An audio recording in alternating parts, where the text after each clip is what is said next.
stay in this hut here. See the fire going? It's hut's lined and everything, but it's still freezing cold. Got a nice fire going, but it just seems to go straight up the chimney. Yeah, but I'm not too bad.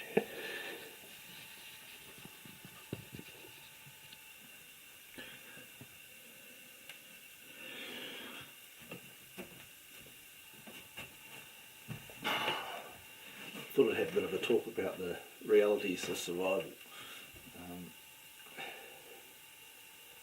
When you're in an environment like this, it can be relatively easy to survive, but when you do things wrong, it can be really easy to kill yourself.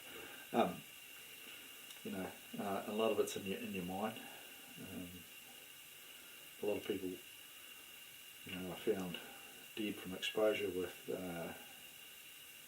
food and survival gear in their packs, and they haven't even used it. So a lot of it's actually a bit like sport. You can do all the training and your bushcraft and all that sort of thing. But like sometimes when you play football, you have these players who, once they get out on the paddock, are hopeless. They can do all the drills and all that sort of thing. From my experience, that's what it's like. The reality of being lost in the bush or something is not you have 3 years to build yourself a shelter and chop firewood and do all this other good stuff. Of course, unless you live somewhere like Alaska or something like that, where it's freezing cold and minus 40 or something, then you probably need 3 years to chop wood and do all that sort of stuff, because the reality is, if you don't, there's not a lot you can do. Where I come from in New Zealand, we lose quite a lot of people every year to the outdoors. A lot of it's drowning, a lot of it's falls, but a lot of it's exposure as well. It's sort of split equally.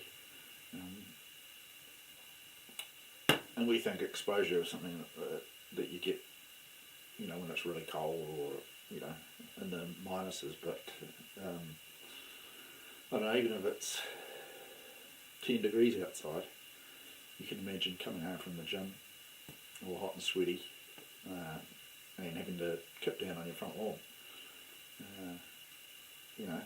It's you would suffer very badly. You might not die, but I know people who have. It hasn't even been below zero and they've died of exposure. There's been just a couple of cases recently where that happened.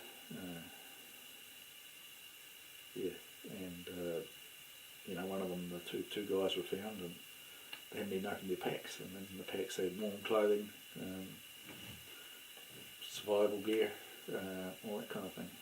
They were just found dead, 300 metres apart.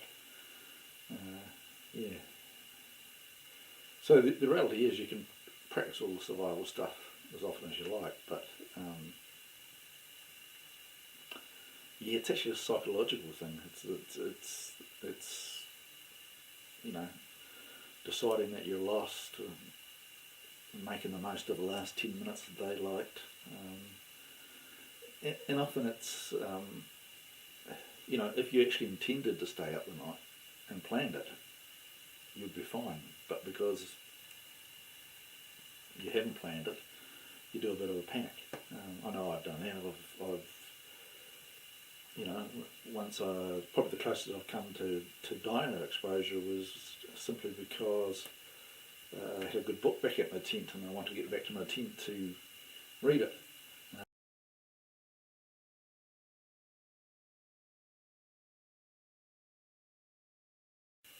That is the reality of it, that often it's just what you do.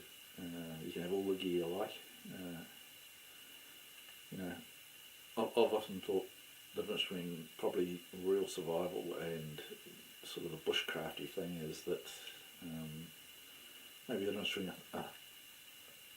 a man who hunts with a spear and a javelin thrower in an athletic competition. One practices all the stuff, and becomes quite good at throwing the spear, but the reality is until you actually go out there and do the hunting with it, you really haven't done what it was designed to do. Yeah, I mean, I was going to do a few videos and just sort of share a bit of my experience of what I've learnt, you know, and yeah. So, first rule for today. Huntarama's first rule of the outdoors. First rule is don't get into difficult situations. You always got to think, what's the worst can happen? I'm out for a couple of days now. The worst that could happen would be to slip over and break my leg, I guess, or worse. And if that happened, I'd have to be able to survive outside now, which is probably dropped well below zero. Bit of moisture around, there's been a bit of snow. You have to be able to survive in those conditions. I have an emergency beacon thing. You just pull the aerial out and push a button, and in theory the helicopter comes and rescues you. But I still might have to, you know, wait 2 days if the weather's not right or something, maybe 3. So the reality is you need 3 days worth of food. You need to be warm enough to survive outside. You might know where to get a fire going if you're badly hurt. It's not too bad for firewood around here, but you know, there's a big swampy area out there. If you got caught in the middle of that, or tripped over or something and broke something, you might be forced to stay out there. So you need to actually do a bit of thinking. You find when you get in tricky situations, one thing that you bought may help you survive, the second thing may make you quite comfortable, the third thing, you know, might be that it's just luxury. And yeah, I mean, everybody has different ideas about, you know, most essential thing. People say it's a knife, and you know, it's great to be able to start a fire with just a stick and a piece of board and all that kind of thing. But the reality of survival is when you're in a difficult situation, you don't want to be shagging around with a couple of sticks rubbing them together. You want something that gets a fire going. You know, that is the reality of it. You know, sometimes you don't want to have to make a bed out of sticks and leaves and stuff like that. You need something where you can set it up in 2 minutes and you know, keep the wind off you or something like that. That's the real reality of survival. I mean, it's great to be able to build all these special shelters and all sorts of things, but some of the stuff you see on maybe YouTube and stuff like that, you can sort of tell that people really haven't ever been in an unplanned situation, because a lot of the stuff you see, I think, oh, why are they doing that? You know, this idea of building shelters. The first thing I do if I get caught now out in the forest or something, and I'm lost, or sometimes it's not even being lost. Maybe I've shot a deer or something, and by the time I've processed it and got the guts out and stuff and done all that stuff, it might be quite late. And sometimes I just decide not to go home. You know, it might be a nice evening or something like that. And in those situations, I would never build a shelter unless it was raining. The most important thing in that situation is to get yourself off the ground, to isolate yourself from the coldness of the ground, because it sucks the heat out of you pretty quick.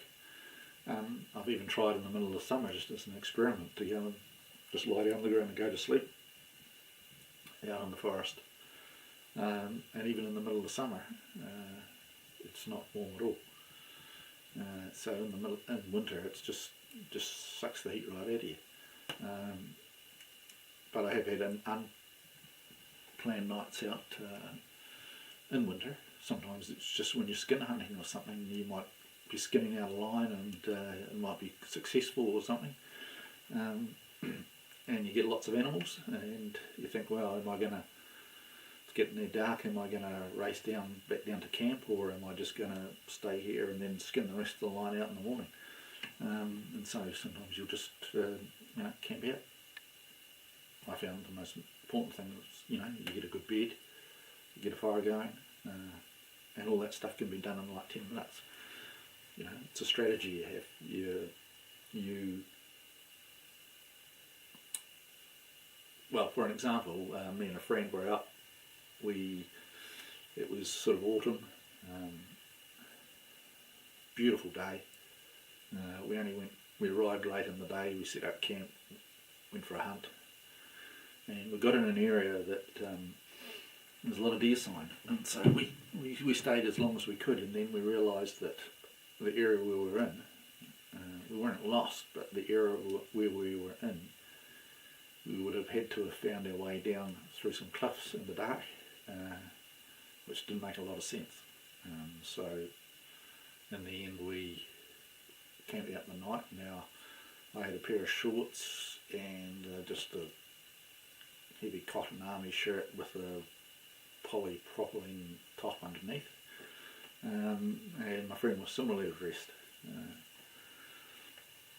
I wouldn't say it was the best night we've ever had in the bush, but we survived pretty well. We just had 10 minutes. One of us gathered up firewood, and the other one gathered up bedding. So another one of Huntarama's rules is when you're gathering firewood and you think you need this much, you get this much. And that's what you need to do. If you've got 10 minutes of daylight, you spend the whole 10 minutes gathering firewood or gathering bedding. You think you need this much bedding, you actually need more. You build yourself a nest, you lie down next to the fire,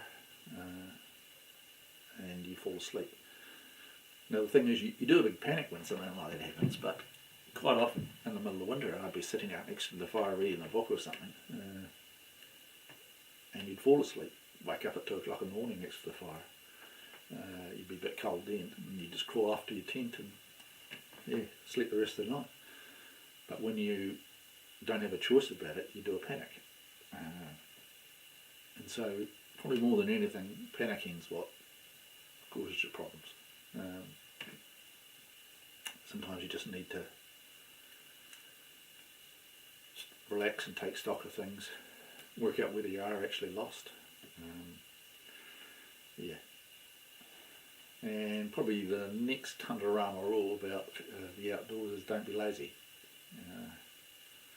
Again, I'll go back to people who have been found with their backpacks still on, dead, with warm clothes and other stuff in their packs. For example, tonight I arrive at this hut. The first thing you do is make sure you got the firewood sorted out. I've done a bit of a walk. I'm sort of hot, wet, starts to get cold. So you get all your stuff that you need right at the start, and you change into your dry clothes. You don't have to run around the dark trying to find firewood. You do the important stuff first. Often people, I guess, they come along and they're freezing cold or whatever, and they go, I'll just sit, and exhausted, and they think, I'll just sit down for 5 minutes. Often you're really, really tired, but you just got to actually have that intestinal fortitude to go out there and just do that last 10 minutes work. It might be just dragging some firewood in, it may be cutting up some firewood, gathering all your firewood into an area that's close. So that's enough for the moment. I just, you see all this survival stuff on YouTube, and often it's not that practical. Well, it's practical in that it works, some of it, but for the real situation, why would you torture yourself, making a fire with 2 sticks?